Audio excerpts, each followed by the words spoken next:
ఇవాళ అయితే shoulder work out చేసిన చూడు, కాలు జబర్దస్త్ ఉంటుంది. ఏం లేదు, షోల్డర్ రాడ్ తీసుకున్నా, బ్యాక్ చేసిన, బ్యాక్ ఒక 15-20 రెపిటేషన్స్ చేసిన తర్వాత ఇక ఇమీడియట్ గా ఫ్రంట్ చేసిన. అస్సలు రెస్ట్ లేకుండా ఈ వేరియేషన్ అయితే జబర్దస్త్ అనిపించింది. ఓవరాల్ నా షోల్డర్స్ మీద పడ్డది. ఇంకా ఫెయిల్ అయ్యేవారు కొట్టిన రెపిటేషన్స్ అయితే నేను కౌంట్ చేయను. ఇంకా ఫెయిల్ అయ్యి ఫామ్ కరెక్ట్ ఉన్నంత వరకు కొడతా. దాని తర్వాత ఏం లేదు, ఫ్రంట్ రైజింగ్ చేసిన, లైట్ వెయిట్ తీసుకొని ఒక హ్యాండ్ హోల్డ్ చేసిన తర్వాత, ఒక హ్యాండ్ కొన్ని రెపిటేషన్స్ చేసిన తర్వాత ఇంకో హ్యాండ్ హోల్డ్ చేసి సేమ్ అవే రెపిటేషన్స్ చేస్తా. అప్పటికి నా జబ్బలు అయితే పడిపోతాయి.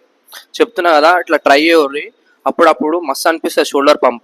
దాని తర్వాత సేమ్ లాటరల్ గిట్ అదే చేసిన, లైట్ వెయిట్ తీసుకొని ఒక హ్యాండ్ మొత్తం హోల్డ్ చేసి, ఒక హ్యాండ్ కొట్టిన తర్వాత ఇంకో హ్యాండ్ హోల్డ్ చేసి అట్లా కొట్టిన. మస్తు అనిపించింది షోల్డర్ వర్కౌట్ అయితే. ఈ కాంబినేషన్ తోటి అన్ని సూపర్ సెట్స్ టైప్ అనిపించింది.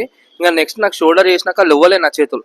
దాని తర్వాత 90 degrees బెంచ్ చేసుకొని, లేదంటే చైర్ అన్న వేసుకోండి, ఇట్లా డంబుల్ తీసుకొని ఇట్లా ఒక హ్యాండ్ అయిపోయినాక ఒక హ్యాండ్ తీసుకొని కాన్సన్ట్రేట్ చేసి కొట్టండి. ఫాస్ట్గా రెపిటేషన్స్ అనేది కొట్టకుండా కాన్సన్ట్రేట్ చేసి కొట్టు.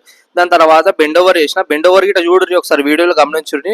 ఒకటి లాటరల్ టైప్ చేస్తున్నా, ఇంకోటి ప్రెస్ చేస్తున్నా. అప్పుడు నా ఏమవుతుంది అంటే ట్రాప్స్ కింద మజిల్ ట్రైన్ అయితే, దాంతో పాటు రేర్ డెలిగిట ట్రైన్ అవుతుంది. మస్తు అనిపించింది ఈ వేరియేషన్ గిట. ట్రై చేయరు మీరు గిట, ఫోకస్ చేయరు వీడియో మీద. దాని తర్వాత ట్రాప్స్ వచ్చేసి షోల్డర్ పెడుతూ రాడ్ తీసుకొని చిన్నది, ఇంకా దాన్ని ట్రాప్స్ ని గట్టిగా బయటకు గుంజిన. మస్తు అనిపించింది. ఓవరాల్ నా షోల్డర్స్ అయితే మస్తు బిల్డ్ అయినాయి. ట్రై చేయరు ఇవి.